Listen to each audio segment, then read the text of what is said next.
Darshan and ಗ್ಯಾಂಗ್ನಿಂದ Renukaswamy ಹತ್ಯೆ ಪ್ರಕರಣ ಸಂಬಂಧ ಇವತ್ತು ಕಿಲ್ಲಿಂಗ್ ಸ್ಟಾರ್ ದರ್ಶನ್ ಜಾಮೀನು ಅರ್ಜಿ ವಿಚಾರಣೆ ನಡೆಯಲಿದೆ. ಮಧ್ಯಂತರ ಜಾಮೀನಿನ ಮೇಲೆ ದರ್ಶನ್ ಹೊರಗಡೆ ಇದ್ದಾರೆ. ಈಗ ರೆಗ್ಯುಲರ್ ಬೇಲ್ಗೆ ಅಪ್ಲೈ ಮಾಡಿದ್ರು. ಆ ರೆಗ್ಯುಲರ್ ಬೇಲ್ನ ಅರ್ಜಿ ವಿಚಾರಣೆ ಇವತ್ತು ನಡೆಯುತ್ತೆ ಹೈಕೋರ್ಟ್ನಲ್ಲಿ.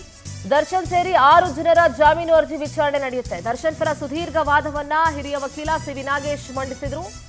ಇವತ್ತು ಎಸ್ಪಿಪಿ ಪ್ರಸನ್ನ ಕುಮಾರ್ ಪ್ರತಿವಾದ ಮಂಡನೆಗೆ ಸಿದ್ಧತೆಯನ್ನ ಮಾಡಿಕೊಂಡಿದ್ದಾರೆ. ಸಿ.ವಿ. ನಾಗೇಶ್ ವಾದಕ್ಕೆ ಕೌಂಟರ್ ಕೊಡಲಿದ್ದಾರೆ SPP special public prosecutor Prasanna Kumar.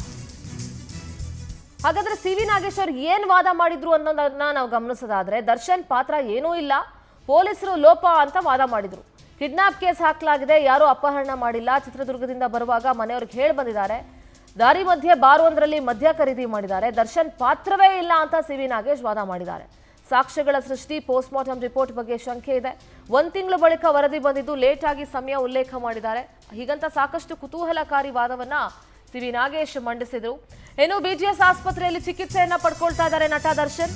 ಮಧ್ಯಂತರ ಬೇಲ್ ಪಡ್ಕೊಂಡು 5 ವಾರ ಮುಗಿದ್ರು ಕೂಡ ನಿರ್ಲಕ್ಷ್ಯ. ಸರ್ಜರಿ ಮಾಡೋದಕ್ಕೆ ಮಾತ್ರ ನಿರ್ಲಕ್ಷ್ಯ. ಏನ್ ಇವತ್ತೇ ಇಲ್ಲ, ಈಗ್ಲೇ ಇಲ್ಲ, ನಾಳೆನೆ ಸರ್ಜರಿ ಮಾಡಿಲ್ಲ ಅಂತಂದ್ಬಿಟ್ರೆ ಪ್ಯಾರಾಲಿಸಿಸ್ ಆಗ್ಬಿಡುತ್ತೆ ಅಂತೆಲ್ಲ ಹೇಳಿದ್ರು. ಹಂಗೆ ಹೇಳ್ಕೊಂಡೇ ಬೇಲ್ ತಗೊಂಡ್ರು. ಆದ್ರೆ ಇನ್ನೂ ಆಪರೇಷನ್ ಮನ್ಸು ಮಾಡ್ತಾ ಇಲ್ಲ. ಹಾಸ್ಪಿಟ್ಲಿಗೆ ಬಂದ ಮೇಲೆ 5 ವಾರ ಮುಗಿತಾ ಬಂದ್ರು ಕೂಡ ಟ್ರೀಟ್ಮೆಂಟ್ ಬಗ್ಗೆ ಎಳ್ಳಷ್ಟು ಮಾಹಿತಿ ಇಲ್ಲ. ಕೊನೆ ಗಳಿಗೆಯಲ್ಲಿ ಆಪರೇಷನ್ ಮಾಡೋಕೆ ಏನಾದ್ರೂ ಪ್ಲಾನ್ ಮಾಡ್ಕೊಂಡಿದಾರಾ? ಇನ್ನೊಂದು ವಾರ ಇದೆ, ಇನ್ನೇನು ಮಧ್ಯಂತರ ಜಾಮೀನು ಮುಗಿಯಕ್ಕೆ ಇನ್ನೊಂದು 2 ದಿನ ಇದೆ. ನಂಗೆ ಆಪರೇಷನ್ ಮಾಡಿದ್ರೆ 3 ರಿಂದ 4 ತಿಂಗಳು ರೆಸ್ಟ್ ಮಾಡಬೇಕಾಗತ್ತೆ. ಇಷ್ಟು ದಿನ ಟ್ರೀಟ್ಮೆಂಟ್ ಗುಟ್ಟು ಬಿಟ್ಕೊಟ್ಟಿಲ್ಲ ಕುಟುಂಬಸ್ಥರು. ಕೊನೆ ಟೈಮಲ್ಲಿ ಬೆಡ್ ಮೇಲೆ ಇರುವಂತ ದರ್ಶನ್ ಫೋಟೋ ವೈರಲ್ ಆಗಿದೆ. ಇನ್ನೊಂದು 4-5 ದಿನ ಇದೆ ಮಧ್ಯಂತರ ಜಾಮೀನಿನ ಒಂದು ಸಮಯ ಮುಗಿಯೋದಕ್ಕೆ ಅನ್ನುವಾಗ ಲಾಸ್ಟ್ ಮೂಮೆಂಟ್ ಅಲ್ಲಿ ಒಂದು ಫೋಟೋ ಬಿಟ್ಟಿದ್ದಾರೆ ಹೊರಗಡೆ. ಆಸ್ಪತ್ರೆಯಲ್ಲಿ ಚಿಕಿತ್ಸೆ ಪಡ್ಕೊಳ್ತಾ ಇದ್ದಾರಾ ಅನ್ನೋದ್ರ ಬಗ್ಗೆ ಮಾಹಿತಿನ ಇವತ್ತು ನಟ ದರ್ಶನ್ಗೆ ರಿಲ್ಯಾಕ್ಸ್ ಸಿಗುತ್ತಾ ಅಥವಾ ಸಂಕಷ್ಟ ಎದುರಾಗುತ್ತಾ? ಹೈಕೋರ್ಟ್ನಲ್ಲಿ ದರ್ಶನ್ ರೆಗ್ಯುಲರ್ ಬೇಲ್ ವಿಚಾರಣೆ ಇದೆ.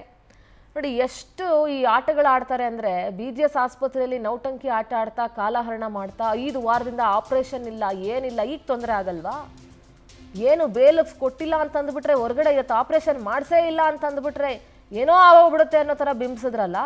ಯಾವ ರೀತಿ ಟ್ರೀಟ್ಮೆಂಟ್ ಕೊಡ್ತಾ ಇದ್ದಾರೆ ಹಾಗಾದ್ರೆ ಬಿಜಿಎಸ್ ಹಾಸ್ಪಿಟಲ್ನಲ್ಲಿ ಡಾಕ್ಟರ್ಗಳು? ಆಪರೇಷನ್ ಇಲ್ಲದೆ ಫಿಸಿಯೋಥೆರಪಿಯಲ್ಲೇ ಗುಣವಾಗೋದಾಗಿದ್ದರೆ ಜೈಲಲ್ಲೇ ತಗೋಬೋದಾಗಿತ್ತಲ್ಲ. ಶಸ್ತ್ರಚಿಕಿತ್ಸೆ ಮಾಡಿಲ್ಲ ಅಂದ್ರೆ ಮತ್ತೆ ಜೈಲು ಸೇರಬೇಕು.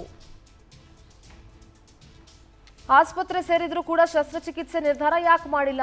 ಜೈಲಿನಿಂದ ಹೊರಗಡೆ ಇರೋದಕ್ಕೆ ಮಾಡಿದಂತಹ ನಾಟಕನ ಇದು. ಈವರೆಗೂ ಯಾವುದೇ ಮಾಹಿತಿಯನ್ನ ಕುಟುಂಬ ಬಿಟ್ಕೊಟ್ಟಿಲ್ಲ. ಏಕಾಏಕಿ ಫೋಟೋ ರಿಲೀಸ್ ಮಾಡಿದಾರ. ರಹಸ್ಯ ಏನು? ಈಗ ಆಸ್ಪತ್ರೆಯಲ್ಲಿರುವಂಥ ಫೋಟೋ ವೈರಲ್ ಮಾಡಿದ್ ಯಾಕೆ? ಆಸ್ಪತ್ರೆಯಲ್ಲೇ ಚಿಕಿತ್ಸೆ ಪಡ್ಕೊಳ್ತಿದ್ದಾರೆ ಅಂತ ತೋರಿಸೋದಕ್ಕೆ ಆಡ್ತಾ ಇರೋ ನಾಟಕನ. ಇವತ್ತು ರೆಗ್ಯುಲರ್ ಬೇಲ್ ಅರ್ಜಿ ವಿಚಾರಣೆ ಕೂಡ ಇದೆ. ಬೇಕಂತಲೇ ಫೋಟೋ ರಿಲೀಸ್ ಮಾಡಿದ್ದಾರೆ ಕುಟುಂಬಸ್ಥರು ಅಂತ ಅನ್ನಿಸ್ತಾ ಇದೆ. ರೆಗ್ಯುಲರ್ ಬೇಲ್ ಸಿಗುತ್ತಾ ಅಥವಾ ಮತ್ತೆ ಜೈಲ್ವಾಸನೆ ಫಿಕ್ಸಾ ಅನ್ನೋದು ಗೊತ್ತಾಗ್ತಾ ಇಲ್ಲ. ನಮ್ಮ ಪ್ರತಿನಿಧಿ ವೆಂಕಟೇಶ್ ನೇರ ಸಂಪರ್ಕದಲ್ಲಿ ಜಾಯ್ನ್ ಆಗ್ತಾ ಇದ್ದಾರೆ. Good morning Venkatesh. ಸದ್ಯ ದರ್ಶನ್ ಅವರ ಆಟಗಳನ್ನ ನೋಡ್ತಾ ಇದ್ರೆ ಅವರು ಒಳ್ಳೆ ನಟರು ಅಂತ ಗೊತ್ತು, ಇಲ್ಲೂ ಎಲ್ಲೋ ಅದೇ ರೀತಿ ಮಾಡ್ತಾ ಇದಾರ ಅನ್ನುವಂಥ ಅನುಮಾನ ಮೂಡದೇ ಇರೋದಿಲ್ಲ.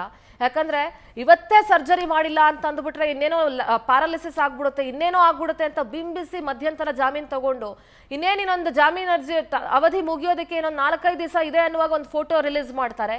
ಇಲ್ಲಿವರೆಗೂ ಸರ್ಜರಿಗೆ ಪ್ಲಾನ್ ಮಾಡಿಲ್ಲ. ಏನ್ ಟ್ರೀಟ್ಮೆಂಟ್ ಆಗ್ತಾ ಇದೆ ಅನ್ನೋದ್ರ ಬಗ್ಗೆ ಯಾವುದೇ ಮಾಹಿತಿ ಇಲ್ಲ. ಏನ್ ಹೇಳ್ತೀರಿ ವೆಂಕಟೇಶ್? ಗುಡ್ ಮಾರ್ನಿಂಗ್ ಸಿಂಧೂರ. ಖಂಡಿತ ನೀವು ಹೇಳದಂಗೆ ಇಲ್ಲಿವರೆಗೂ ಕೂಡ ಯಾವುದೇ ರೀತಿಯಾದಂಥ ಒಂದು ಆಪರೇಷನ್ಗೆ ಮುಂದಾಗಲಿಲ್ಲ. 48 ಗಂಟೆ ಮೇಲೆ ರಿಪೋರ್ಟ್ ಬಂದ ಮೇಲೆ ರೋಗಿ ಜೊತೆ ಚರ್ಚೆ ಮಾಡಿ ಅವ್ರ ಆಪರೇಷನ್ಗೆ ಒಪ್ಕೊಂಡ್ರೆ ನಾವು ಕೂಡ ಸಿದ್ಧ ಇದ್ದೀವಿ ಅಂತ ಹೇಳಿ ಡಾಕ್ಟರ್ಗಳು ಹೇಳಿದರು. ಕುಟುಂಬಸ್ಥರು ಕೂಡ ಸಾಧ್ಯವಾದಷ್ಟು ಫಿಸಿಯೋಥೆರಪಿನ ಮೂಲಕ ಮಾಡೋಣ, ಇಲ್ಲ ಅಂದರೆ ಲಾಸ್ಟ್ ಆಪ್ಷನ್ ಆಗಿ ಒಂದು ಆಪರೇಷನನ್ನು ಇಟ್ಕೊಳ್ಳೋಣ ಅಂತ ಕೂಡ ಹೇಳಿದರು. ಇದೆಲ್ಲವನ್ನು ನೋಡ್ತಾ ಇದ್ದರೆ ಎಲ್ಲೋ ನಟ ದರ್ಶನ್ ಅವ್ರನ್ನ ಜೈಲಿಂದ ಹೊರಗಡೆ ಕರ್ಕೊಂಬರೋದಕ್ಕೆ ಮಾಡ್ಕೊಂಡಿದ್ದಂಥ ಪ್ಲಾನ್ಗಳು ಅನ್ನೋದು ಕೂಡ ಮೇಲ್ನೋಟಕ್ಕೆ ಎಲ್ಲ ಗೊತ್ತಾಗ್ತಾ ಇರುವಂಥದ್ದು. 5 ವಾರಗಳ ಕಳೆದರೂ ಕೂಡ ಇದುವರೆಗೂ ಆಪರೇಷನ್ ಆಗಿಲ್ಲ. ಮೊನ್ನೆ ದರ್ಶನ್ ಅವರ ಪರವಾಗಿ ವಕೀಲರು ವಾದ ಮಾಡ್ತಾ ಇದ್ದಂಥ ಸಂದರ್ಭದಲ್ಲಿ ಕೂಡ BP ವೇರಿಯೇಷನ್ ಇದೆ ಅಂತ ಕೂಡ ಹೇಳಿದರು. ಸೊ ಇದನ್ನು ನೋಡ್ತಾ ಇದ್ದರೆ ಎಲ್ಲೋ ಒಂದು ಕಡೆ ಈ ಮಧ್ಯಂತರ ಜಾಮೀನು ಅವಧಿ ಏನಿದೆ ಅದನ್ನು ವಿಸ್ತರಣೆ ಮಾಡಿಕೊಂಡು ರೆಗ್ಯುಲರ್ ಬೇಲನ್ನು ಪಡೆದುಕೊಳ್ಳುವಂಥ ಉದ್ದೇಶದಿಂದಾಗಿ ಈ ರೀತಿಯಾದಂಥ ಒಂದು ನಾಟಕವನ್ನು ಮಾಡ್ತಾ ಇದ್ದಾರೆ ಅನ್ನೋದು ಕೂಡ ಎಲ್ಲರಿಗೂ ಗೊತ್ತಿರೋಂಥ ವಿಚಾರ ಅಂತಲೇ ಹೇಳ್ಬೋದು. ಯಾಕಂತ ಹೇಳಿದ್ರೆ ನಾಳೆ ಅಥವಾ ನಾಡಿದ್ರಲ್ಲಿ ಆಪರೇಷನ್ ಆಗಿಲ್ಲ ಅಂತ ಹೇಳಿದ್ರೆ ಅವರಿಗೆ ಲಕ್ವ ಹೊಡೆಯೋ ಸಾಧ್ಯತೆ ಇದೆ ಅಂತ ಹೇಳಿದರು. ಹಾಗಾಗಿ ಬೆನ್ನು ಮುಳುಗೆ ಸಮಸ್ಯೆ ಇದೆ, ಹಾಗಾಗಿ ಬೇಗ ಅವರಿಗೆ ಜಾಮೀನನ್ನು ಕೊಡಬೇಕಂತ ಹೇಳಿ ಹೊರಗಡೆ ಕರ್ಕೊಂಡು ಬಂದರು. ಆದರೆ ಇಲ್ಲಿವರೆಗೂ ಕೂಡ ಯಾವುದೇ ರೀತಿಯಾದಂಥ ಆಪರೇಷನ್ಗೂ ಕೂಡ ಮುಂದಾಗಲಿಲ್ಲ. ಯಾಕೆ ಅನ್ನುವಂಥ ಪ್ರಶ್ನೆಗಳು ಕೂಡ ಸಹಜವಾಗಿ ಕಾಡ್ತಾ ಇರುವಂಥದ್ದು. ನಿನ್ನೆ ಕೂಡ ಒಂದು ಫೋಟೋವನ್ನು ರಿಲೀಸ್ ಮಾಡಿದ್ರು. ಮಧ್ಯಂತರ ಜಾಮೀನು ಅವಧಿ ಏನಿದೆ ಅದು ಮುಕ್ತಾಯದ ಹಂತ ತಲುಪ್ತಿದ್ದಂಗೆ ಒಂದು ಫೋಟೋವನ್ನು ರಿಲೀಸ್ ಮಾಡಿದ್ದಾರೆ. ಅಂದರೆ ಅವರು ಟ್ರೀಟ್ಮೆಂಟನ್ನು ತೆಗೆದುಕೊಳ್ತಾ ಇದ್ದಾರೆ, ವೈದ್ಯರ ಸೂಚಿಸಿದಂತೆ ಕೂಡ ಅವರು ಪಾಲನೆ ಮಾಡ್ತಾ ಇದ್ದಾರೆ, ಫಿಸಿಯೋಥೆರಪಿಗೆ ಕೂಡ ಒಳಗಾಗ್ತಾ ಇದ್ದಾರೆ. ಪ್ರತಿನಿತ್ಯ ಕೂಡ 2-3 ಗಂಟೆಗಳ ಕಾಲ ಒಂದು ಫಿಸಿಯೋಥೆರಪಿಯನ್ನು ಮಾಡಿಸ್ಕೊಳ್ತಾ ಇದ್ದಾರೆ ಅಂತ ಹೇಳಿ ಕೂಡ ಹೇಳ್ತಾ ಇರುವಂಥದ್ದು. ಆದರೆ ಇವತ್ತು ಇವತ್ತು ಅವರ ರೆಗ್ಯುಲರ್ ಬೇಲ್ ಅರ್ಜಿ ಏನಿದೆ ಅದು ವಿಚಾರಣೆಗೆ ಬರುತ್ತೆ. ಈಗಾಗಲೇ ಅವರ ಪರವಾಗಿ ವಾದವನ್ನು ಕೂಡ ಮಂಡನೆ ಮಾಡಿದ್ದಾರೆ ಸಿ ವಿ ನಾಗೇಶ್ ಅವರು. ಏನು ಒಂದು ಕಿಡ್ನಾಪ್ ಆಗಿರ್ಬೋದು, ಕೊಲೆ ಆಗಿರ್ಬೋದು, ಸಾಕ್ಷ್ಯನಾಶ ಆಗಿರ್ಬೋದು, ಈ ಒಂದು ಪ್ರಕರಣಗಳಲ್ಲಿ ಯಾವುದೇ ರೀತಿಯಾದಂತಹ ದರ್ಶನ್ ಅವರ ಪಾತ್ರ ಇಲ್ಲ ಅಂತ ಹೇಳ್ತಾ ಇರುವಂತದ್ದನ್ನ ಇವತ್ತು ಪ್ರತಿವಾದ ಹೇಗೆ ಮಾಡ್ತಾರೆ ಅನ್ನೋದು ಕೂಡ ಕುತೂಹಲ ಮೂಡಿಸಿರುವಂತದ್ದು ಸಿಂಧೂರ. ಓಕೆ, ಥ್ಯಾಂಕ್ ಯು ವೆಂಕಟೇಶ್ ನಿಮ್ಮೆಲ್ಲ ಮಾಹಿತಿಗಾಗಿ.